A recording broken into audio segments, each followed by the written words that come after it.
who are genuinely excited about the product or service that they're writing about. And it doesn't matter if it's dish soap or movies or vitamins or whatever. You can see that the enthusiasm, it just shines through in their writing. It just can't be missed. Dan Kennedy, who's a very famous copywriter, you maybe have heard of him, he said that the ultimate marketing sin is being boring. Nothing flops worse than boring, lifeless copy. You really don't want to even bother writing a word of copy, whether it's in an email or a letter or whatever, or an ad. You don't want to start writing anything until you've found something you can get excited about in the product or service that you are writing about. Or in case of email marketing, in whatever it is that you want them to do, you have to be excited. Because if you're not, then your writing is going to inevitably kind of betray your mood. The copywriting legend and pioneer John Caples put it best when he wrote the following in his famous book, Tested Advertising Methods. He wrote, "Get steamed up, make your copy sizzle, put all the power of a runaway locomotive into it.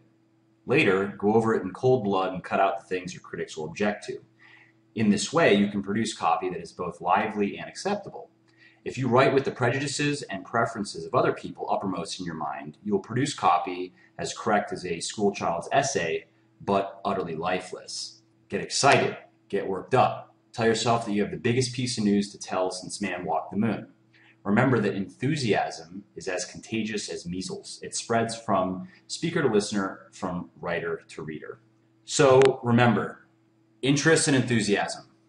Those are the two keys to writing good copy. Those are the two very, very important frames of mind, the two attitudes you kind of have to take before you write a single word. Okay, so now I want to move along here and I want to share with you 3 general rules of good email copywriting. These are just good rules of thumb that you should always keep in mind when you're writing your emails. So let's go to the first one, which is write to one person, never to you all.